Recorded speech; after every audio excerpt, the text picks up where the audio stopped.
Okay, looks like we're online on YouTube, waiting for Twitch.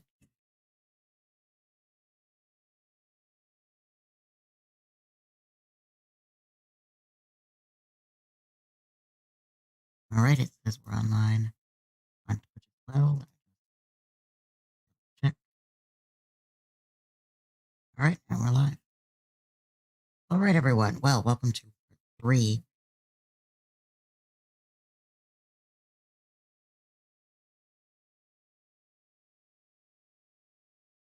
of the Taika Not to Plays 2021 New Year's stream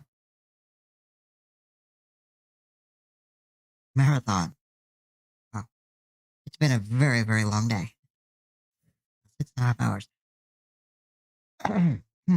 Actually, a little bit more than that now. But we are wrapping up. We are coming to a close. Now, for those of you that do not follow me on Twitter, you may not be aware, but I did put out a tweet. I'm going to talk about it real quick. I said that I am pretty exhausted right now, so I don't really feel like doing another playthrough. So I'm not going to be doing Genshin Impact. However, tomorrow I will be doing a special stream. I do not usually stream on Saturdays, but I will be doing a special stream for a little bit of Genshin Impact, as well as another chance to get free copies of volumes 1 and 2 of my original English light novel. All right, so with that news out of the way, let me just go through this a little bit. Last Sunday, I tried to do this. It was a conversation about Toradora. Unfortunately, because of some technical problems with my internet, it was just a really bad stream. So I'm going to redo it. And the reason why I want to talk about Toradora is because one, because it's on Netflix now, and so anybody that hasn't seen it can actually like get onto Netflix and see, oh, okay, well, this is what he was talking about. It's great because I know that at least most of my discussions, anybody that isn't, really doesn't know anything about them, pretty lost. So, that's one of the reasons. The other reason is because, okay, so when I first found anime, my cousin was the one, and he really wanted me to watch Bleach and Fairy Tail, and so he finally got me to watch those, and I really enjoyed them. Don't get me wrong, I did, but I was looking for a little bit more. So when I was into this whole, okay, maybe this whole anime thing is more than I thought, I started looking, and that's when I ended up delving into slice of life. And in that search, I found Canon, the 2006 version, which I absolutely fell in love with. And then afterward, I started looking some more into this particular genre, and I fell onto Toradora. Toradora is one that I really, really enjoyed. The story really gripped me, and just the voice acting did that much more to bring the characters to life for me. And it was one of my top 10, probably number 3. But in coming into, more of an understanding and really a love for anime, I've come into groups on Facebook and even on Twitter and other social media platforms that talk about uh, anime. And another reason why I wanted to discuss this is because one of them that comes up quite often is Dora. And there are people that are in the middle of the road, don't get me wrong. But the ones that are the most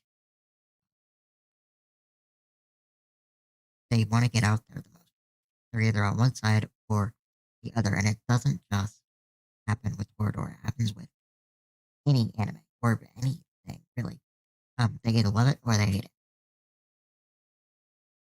And I want to talk about just some of the main reasons why certain people don't particularly care for Toradora and give my certain just view on it.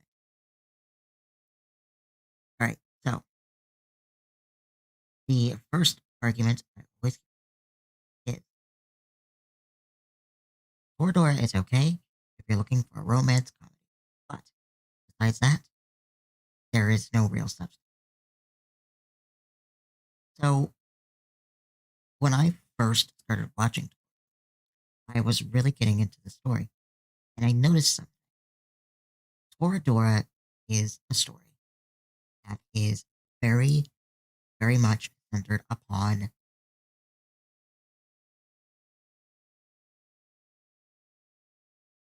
preconception. The story is full of, and each and every character in their own way, in their own, we'll say, arc, has to deal with certain preconceptions that they either feel or other people have for them specifically. And the first one that ever came up, because it's where the story begun, was Ryuji Takasu. Ryuji is honestly a really great guy. Kind. He, if he feels like something is wrong, he does what he feels like he has to do in order to put it right. He is very, he's generous, and he's very reliable. But people have this conception of him. And the reason being, as you find out from the very beginning, is his face. From the very beginning of the story, Ryuji talks about how he was cursed with a certain fate. And it was given to him by his father. He got his facial features from his dad. And because of the way that he looked, people often believe that he's someone that is bully, that is a delinquent, that possibly belongs within the Yakuza. And very few people in the beginning actually take the time to actually get to know Ryuji. And this is a problem, and this is something that he literally has to deal with. But the reason why I wanted to start with preconception is because people argue that Toradora doesn't really have any substance besides its romantic comedy. But in reality, there's a lot more realism to it than I think people care to think about and they care to realize. But it's important. Our world is full of preconceptions. If you look around, you will find it. Me personally, I unblurred my cameras so that you can see. I am in a wheelchair. And sometimes, I'm not going to say all the time, but sometimes the preconception of someone who is disabled is they can't do as much as able bodied people can do. Some people look at me and they can't see past the wheelchair. Just like people look at Yuji, they can't see past his face. It's a different outlet or a different outlet, but it's the same in the sense that it's preconceived belief. But the truth of the matter is, I can do almost, I won't say just as much, but he can do almost as much as anybody. I may just have to be a little more creative. But, but the problem is, people see the stuff, and sometimes they forget to look past that and look at the person. Just like in this story, people see his face and they forget that there's someone inside. That Ryuji has more to him than just the way that he looks.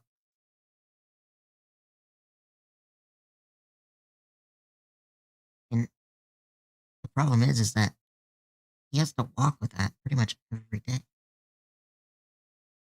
Which brings me back to some of the points about this anime. Preconceptions, uh, growth through pain.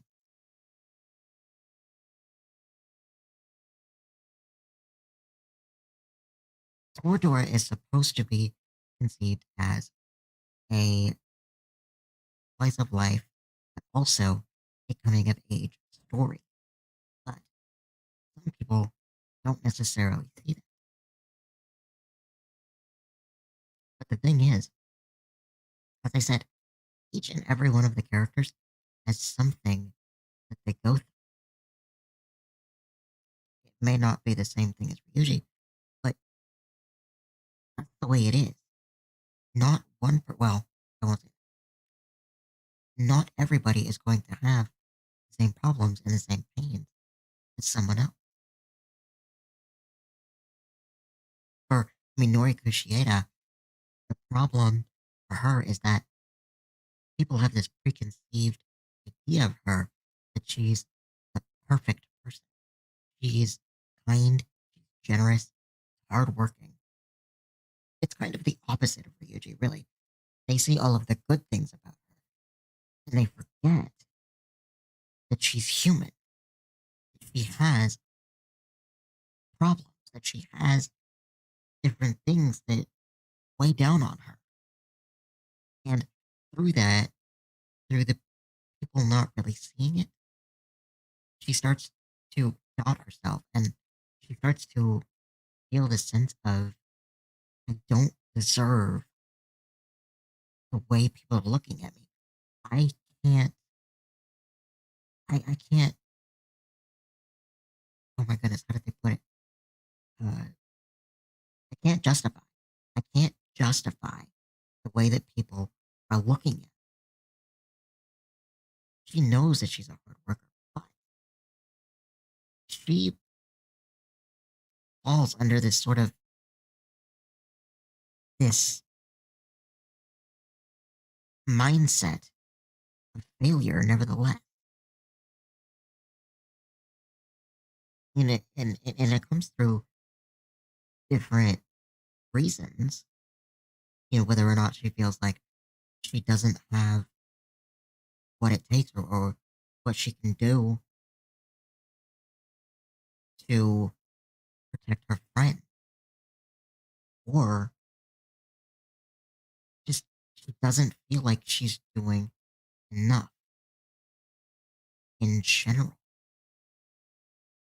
And all of that comes with growth. We have these things that we are not 100% certain of ourselves about. We all have our shortcomings, and we all have our the things that we don't feel like we measure up. And unfortunately, Minori really has to struggle through. But not only that,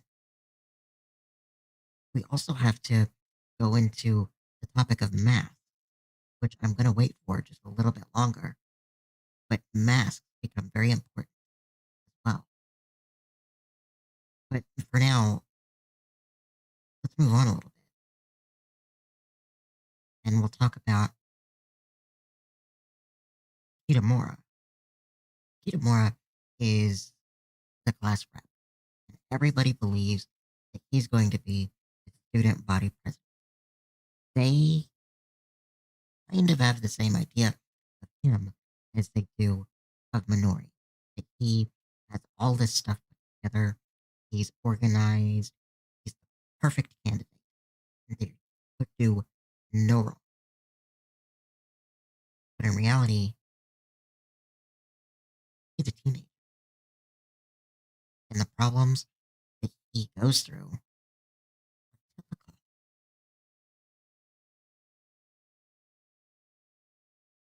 Falling in love. He goes through this pain of what he feels is an unrequited crush because the one in that he has his eye on, she doesn't really know how to express herself. And that's yet another thing that I believe people really can relate. Sometimes we have a really hard time expressing ourselves for different reasons. For this particular character, it's because she believes that if she expresses herself in the way that she wants, then it will hold Kitamura back. She has this preconceived idea that if she truly tells him how she feels, then suddenly he'll stop the world just for her. And she doesn't want that. She knows that he has to keep moving, has to keep moving forward. And that's another point. Moving forward.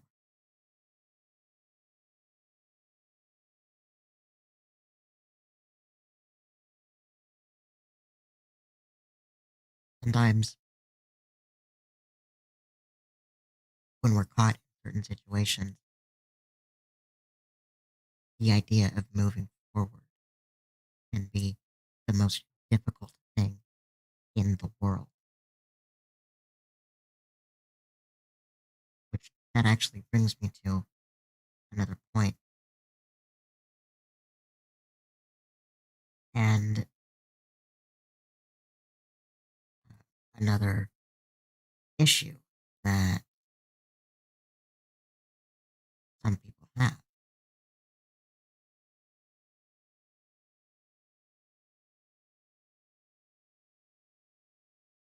Taiga as a main character. I've heard arguments that she's immature, she's too whiny, she doesn't have to be such a pushy character, or she should just get over it and go home. In a perfect world, that sounds great, but there's a problem. From the very beginning, we learn that his life is not even close to being milk and cookies and perfect in harmony. No, Taiga comes from a broken home. We don't necessarily get that at first. She tells us a little bit, she tells us through Ryuji a little bit that her parents and her don't get along. And so that's why she's in the living situation that she's in. But later on, things start to become a lot more. And what seems to become a lot more clear, at least to me, is that for one thing, Taiga truly does live in a broken home. Taiga lives in a home with separated.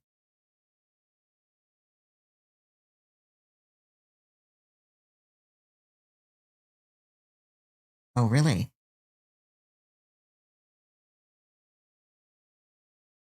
Yeah. Well, anyway, um, Tyga lives in a home with separated parents. We don't necessarily understand that in the beginning, but as the story continues, we get to learn more about her family situation.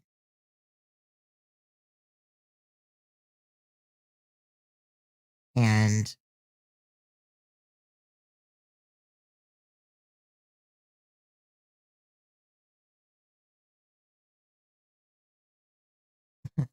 I mean, because of my green sweater, no, uh, I was cold. But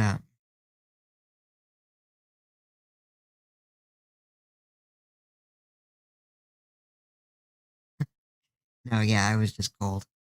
Um,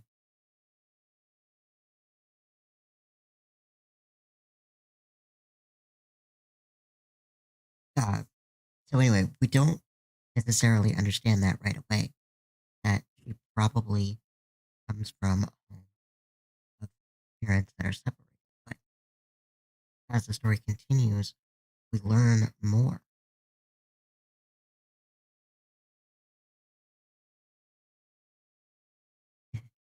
I'm doing an anime discussion. These are characters.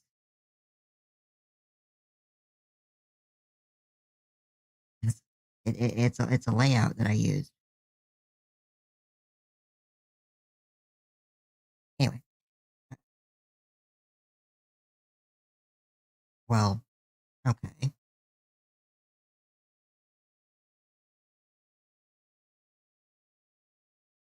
Anyway, um, ah, where was I? Anyway, she comes from a broken home. Uh, m- and as the story goes on, we learn more of the situation with her father, and that starts to become a lot more clear. And that brings me to the next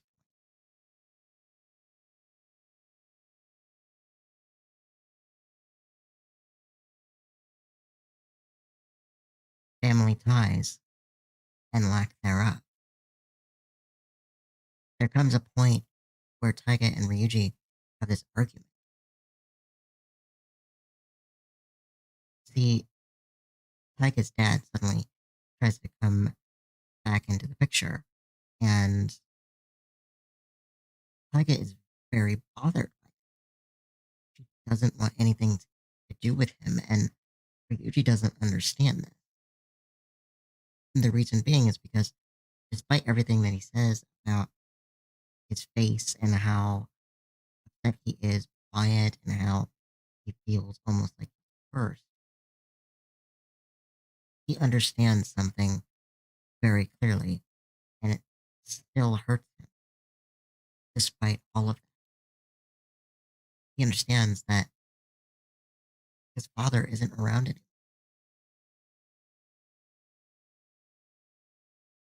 So hearing Taiga talk about all these things about her father really gets to the point where they have this argument, and he yells at her and he says, "You have to stop saying these things. At least your father wants to be around. My dad isn't coming back no matter how much I stop, because he realizes what's coming out of his mouth and he freezes."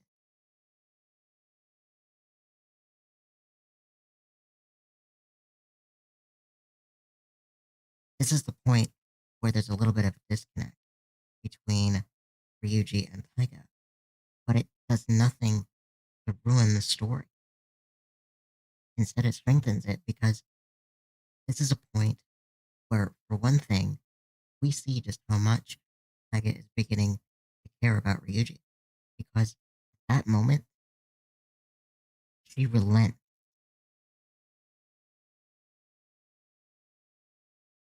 She breaks down her walls and she says, okay, says, I'll do it. I'll meet with him.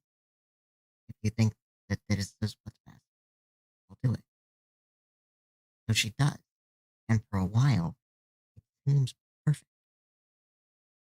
They're getting along.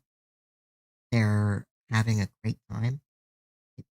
Her dad even says that he wants her to move in with him. Ryuji thinks that everything is going great. It's perfect. But then a problem comes in, and that's Minori. This is a point in which Minori begins to really feel helpless because she's angered. She's furious. The idea that this man is back in Taiga's life because she's known Taiga for a long time. She knows her family's situation and she knows that it's not perfect. It's anything but. And she's frustrated. So she and Ryuji get into this argument and it bothers Taiga, but at this point, she's on cloud nine at the moment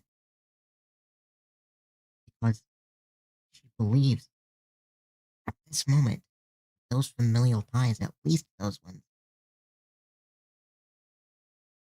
are becoming more bonded.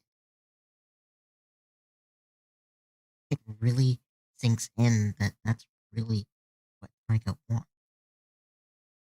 Familial ties that she knows she can depend on.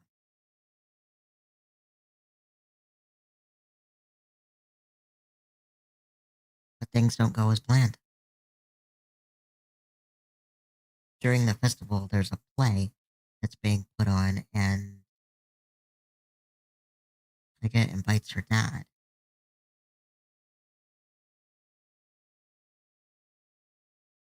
But he doesn't show up. And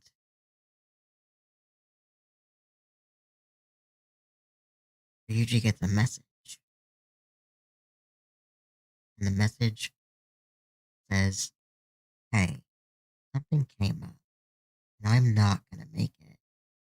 And I'm not going to be able to take it with me. Could you let the princess know for me? Thanks. Ryuji is furious, and he's confused. Because his preconception, his idea of what a family should be like, how he thinks things should have gone, is suddenly shattered. He finally realizes that things are not perfect. Far from it. That man, and you have to think about the way the message was sent. He didn't say, can you let my little prince? He said the little. Basically, he was saying something came up and I just can't be bothered.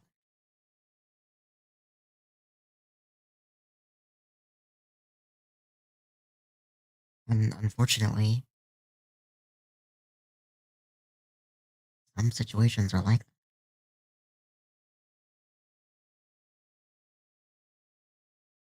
Maybe you know someone who's in that type of situation. Or maybe you are.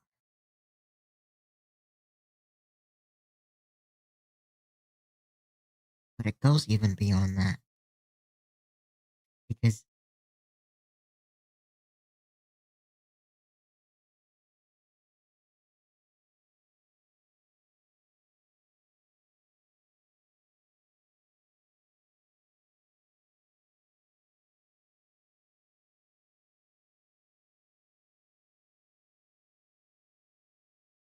Because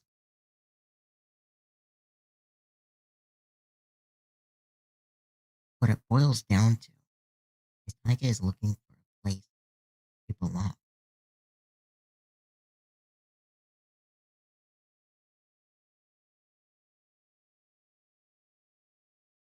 She acts the way she does because she's afraid. She puts up these walls because she feels like there's nothing else she can do to protect herself.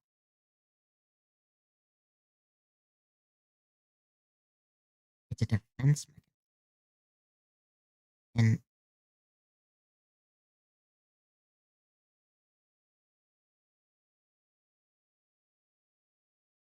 maybe not to the same extent, but I think it's one that we are familiar with in one way or another. Because really,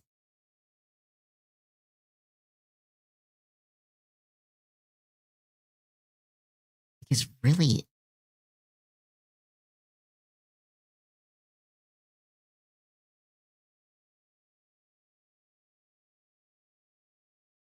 she's broken and she's trying to take it a step further in the idea that her parents are separate. Well, think about what that must feel if that's true. And you may not even need to think of it. You may actually know. Because here's the thing when it comes to that situation, it's the younger generation that is often left to feel hope because there's really nothing they can do. Oftentimes, they're not given a choice. And if the separation happens on bad terms, and if they're, you know, still in contact and bickering back and forth, fighting over and over, just look and think about what that become. If you think about that, I think you'll really begin to understand why Tyga is the way she is. It's not, I mean, she is immature. Of course she is. She's a teenager, but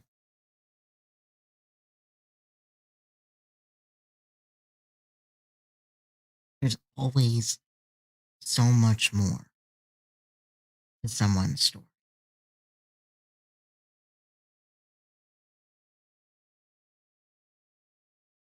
which brings me to the last thing I'm going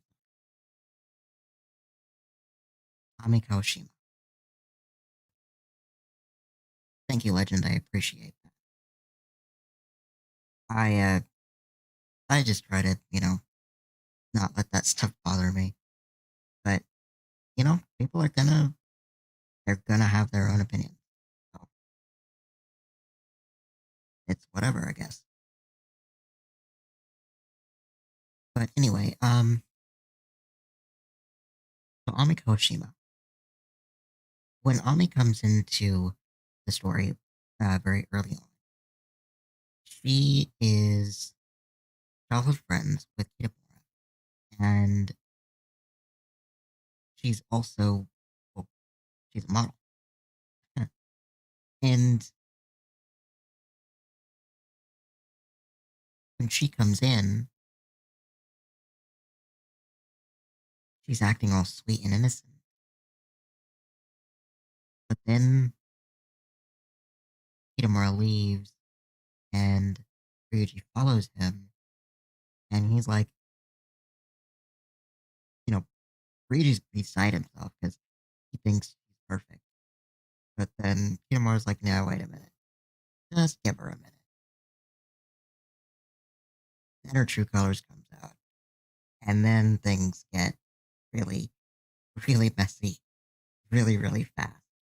And suddenly, Taiga has,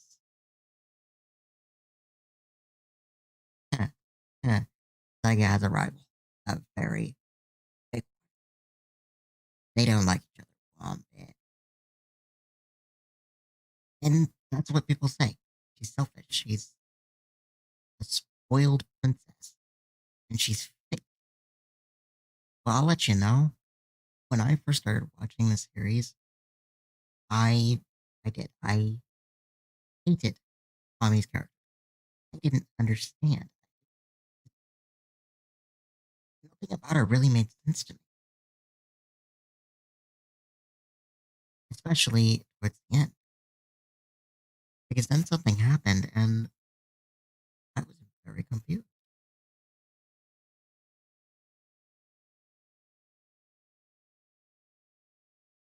I was very confused. Give me just 1 second.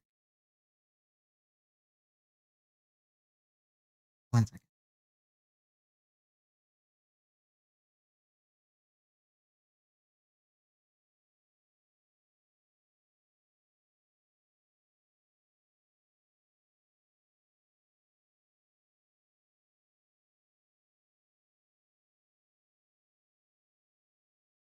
Just 1 minute.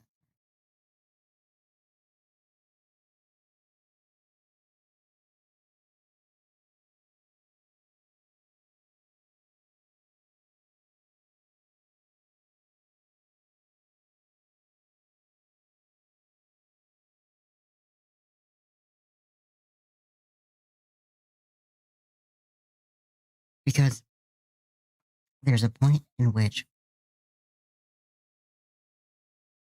in the end, they have this conversation where she's coming out of the faculty office and she seems really kind of upset about it. Well, Ryuji wants to know what's going on, so he follows her. And when he finds her, at this point, Ami is giving him the cold shoulder because certain things happened and now they're not on the best of terms. But you'll just have to watch if you haven't seen it to understand. Um, but he wants to get to the bottom of this. So he catches her as she's getting ready to leave, and he's like, "Okay, what's going on?" And tries to ignore him. Oh,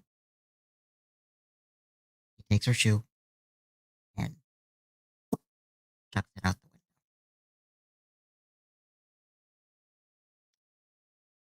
Yeah, that happened. Well, aside from being extremely ticked off, uh, Mommy runs to find her shoe, and they end up outside, and that's where the conversation finally takes place. She explains that they wanted her to model next semester's school uniform, but she didn't want to. Well, Ryuji being confused, he's like, "Well, why? You're a model. That's your job." And he's still trying to brush it off. Like, I just don't want to. All there is to it.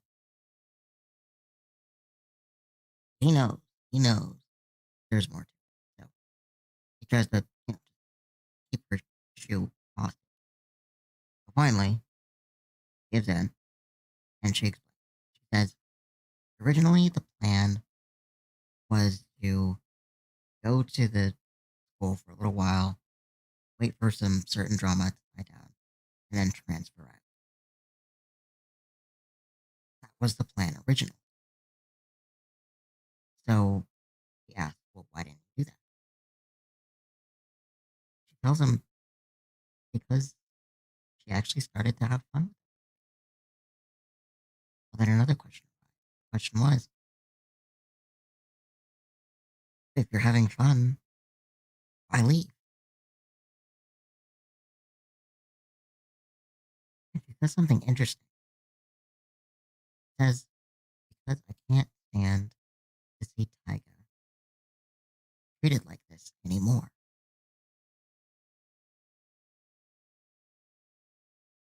And she goes on to say that she stayed because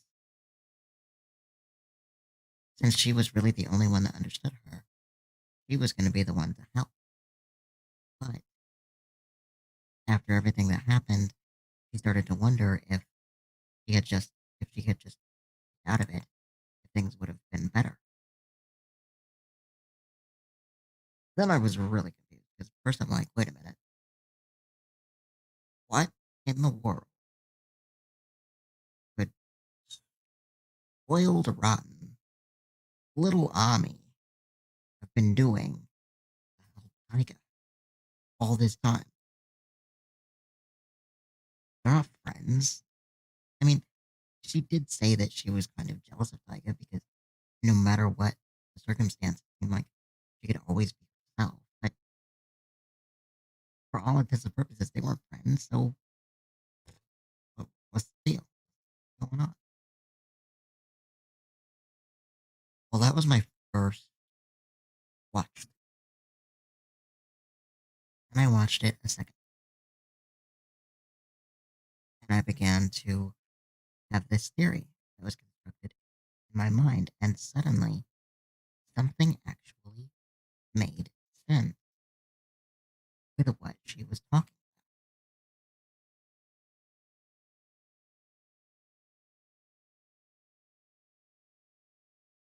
First thing to understand, of course, is that Ryuji and Taiga are two totally different people. The second thing is that Ami, despite how just kind of brash and rude and just plain not a very nice person, uh, her character seems to be, she always seems to be at least two steps ahead of everyone else. So she's giving Ryuji this advice on the side. She's telling him, you better shape up because something bad is going to happen. That's because Ryuji is in a state where you can appeal to his human and his logical side. But with Taiga, it's different.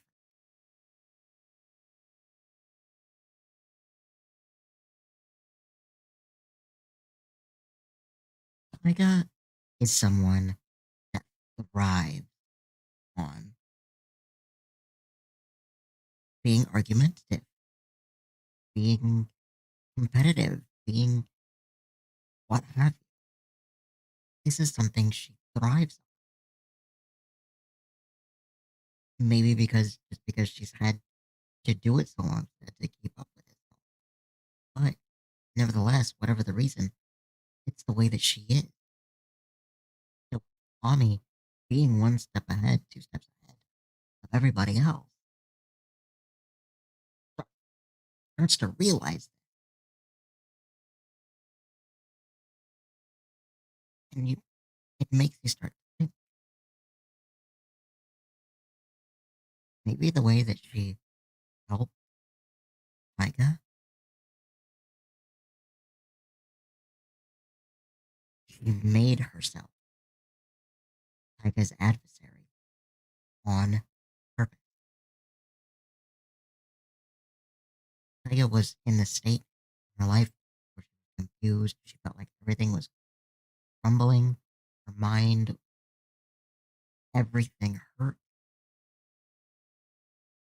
But she was most herself when she was arguing, when she was fighting with Ami.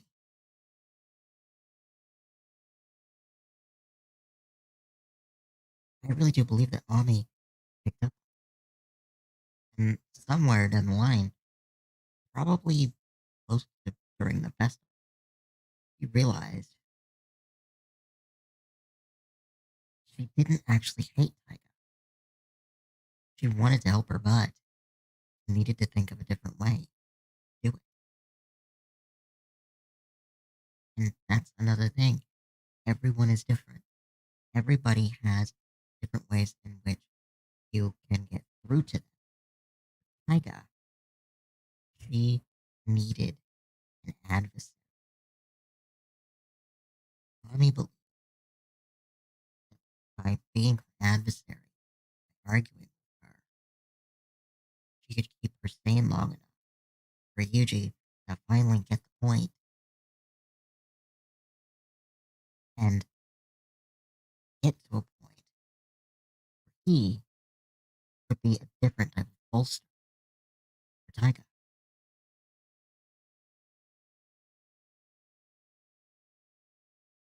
But here's another point in which preconceptions come crumbling down. Because if that was the case, and I truly believe that it was, then two things about Ami have completely disappeared. Well, not completely, but to a point disappeared. Her selfishness and the fact that she's a spoiled prince. But during that conversation, there's another preconception that has come crumbling down. Everybody believes that Ami is perfect.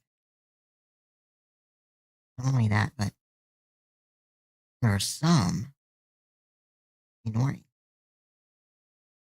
or others too, but Minori is the one who I think puts it best.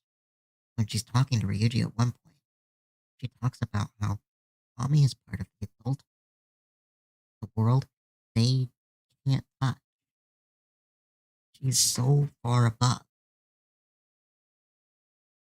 And there's even a point where Ami is talking to her mom on the phone and she's saying, I'm really actually starting to like it here. And she's saying, yeah, everybody thinks I'm so mature. And she's saying this, she has this happy look on her face. But she's looking down at her hand and you can see there's self reflection going on. And the minute that she admits for Yuji that she's not sure, that maybe things would have been better if she would have stood back and just let things happen.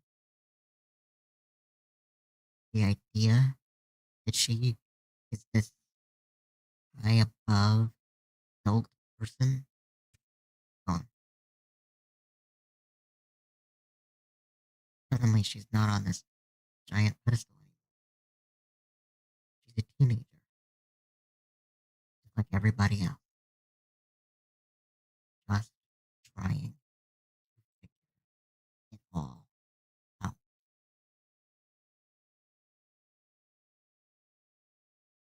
And let's talk about, while we're at it, let's talk about her outward mannerisms for a second. Okay, so Ami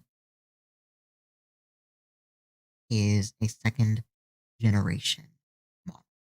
Her mom before her, and then she became. So imagine that. Imagine for a moment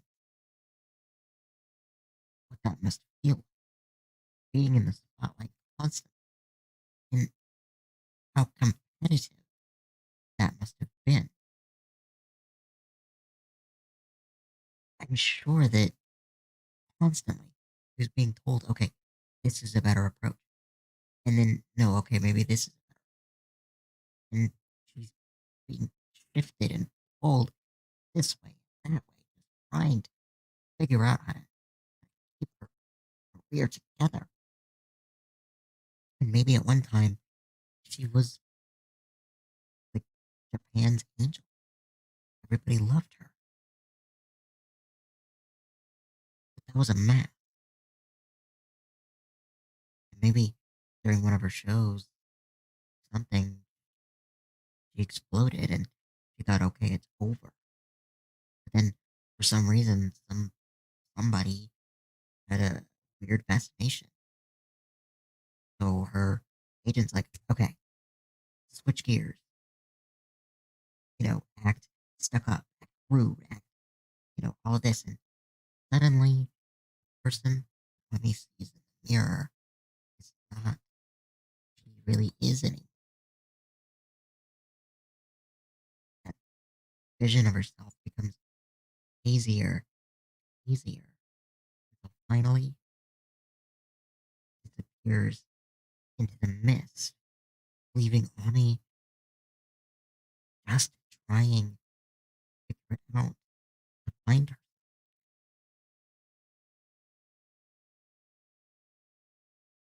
Maybe at some point she actually started to believe that maybe she was a little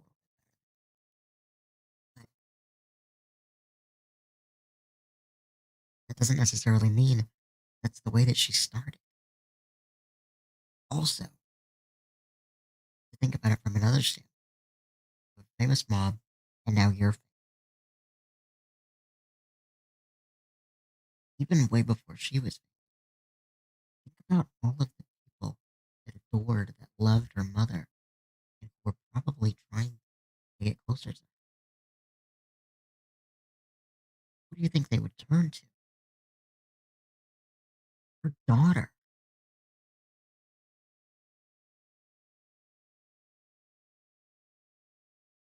Suddenly, she's pulled in, and she can't know whether or not they really want to be her friend or if they just want to use her. It's her mom. And then later on, when she picks up the mantle, do they really want to be her friend? Do they really want to get to know her? Or do they just want to get to know the model? They just want to be able to say, oh, I know. How cool am I?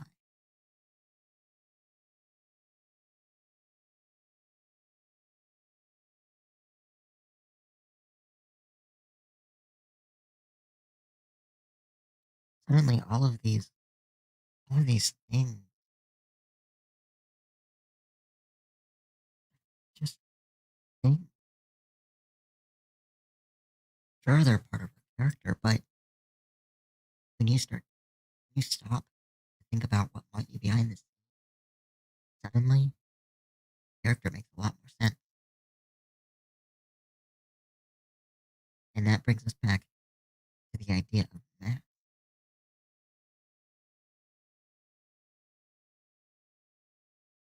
Because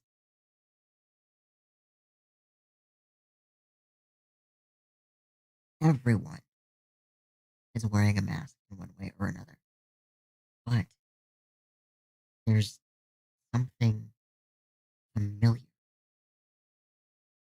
When Ami sees Minori, she sees someone that is trying to hold up a mask that's very similar to her own.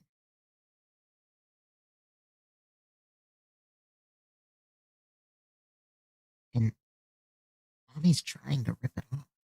The more that she gets to know these people, she's trying to take off her own mask. But Minori seems to be holding on to for dear life. And she doesn't understand that. And I think that's really what caused the dispute towards the end that actually turned into a physical fight. Tommy looks at Minori and she basically sees a mirror image of herself, and it drives her nuts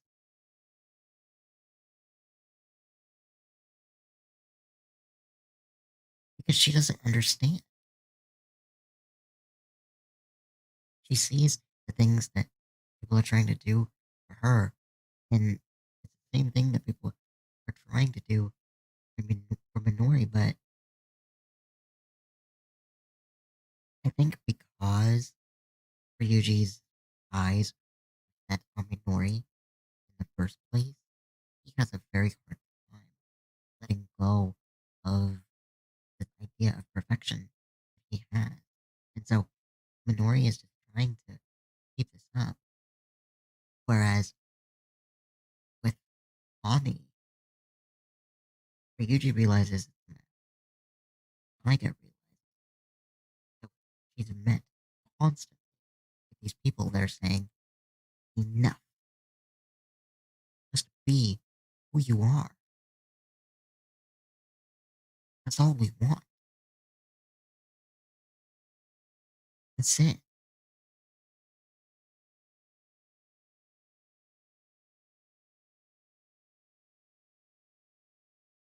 But for the longest time, she can't.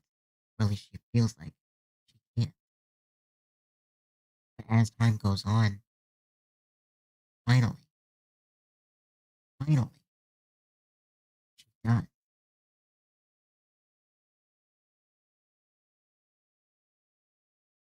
Another point that people often bring up is that it's not fair. I mean, Taiga and Ryuji, they got their happy ending, but what does Ani get? Well, maybe we need to look at that from a different perspective. Like I said, all of these things were going against to being herself. I believe what Ami was really looking for was a place to belong. Just like Taiga, just like everybody, really, but in her own way. She was looking for a place she could finally realize that she is wearing that and be challenged to take it off. And she found it. That's why in the end, she stays. She sticks around. Because these people, she knows she can be herself. That's that's where it all comes together. So no, she may have not have gotten caught. And yes, she did have a little bit of a thing for Eugene. But she may not have gotten the guy, but she got her happy ending. But she found where she found a place where she didn't have to pretend. How often do we feel like we have to pretend?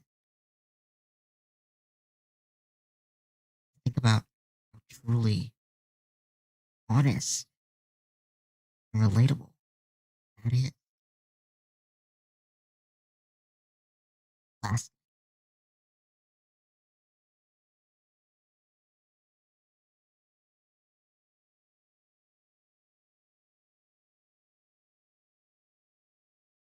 people find issue with the ending of Toradora.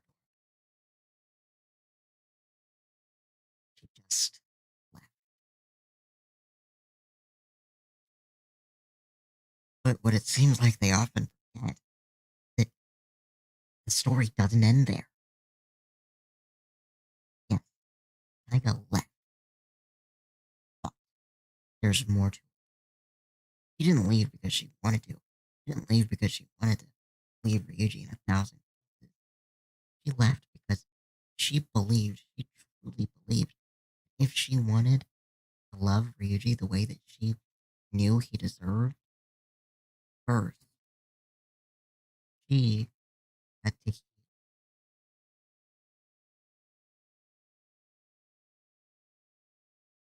And that had to begin with rebinding the familial ties that she still had access. She had growing to, like the distant star in the sky that she saw. She looked at herself and she realized she couldn't shine as bright as the rest because she was still broken. There was still so much she had to accomplish, so much she had to think about. The only way She felt deep in her heart that she could possibly give Ryuji what he deserved, is if she was able to give herself what she deserved and give her mother a chance, she finally realized that she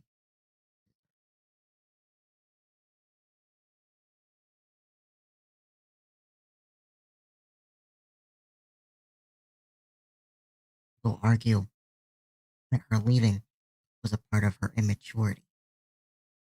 But in reality, leaving is the most mature thing Tyga could do at this moment. She knew that. That's why Tyga, that's why she came back. She was able to hold her head a little bit higher because she had gotten past at least some of those enough that she felt she could come back and love and be loved fullest of her.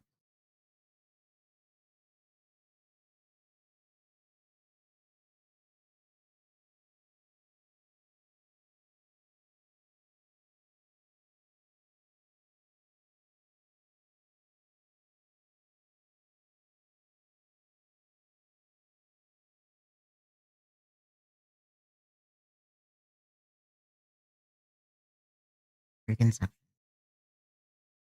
familial ties, and lack thereof, growth through pain. Three very powerful, powerful topics for Toradora. Three very, very powerful, sometimes very difficult things to talk about in our lives. That's why this story ranks number three for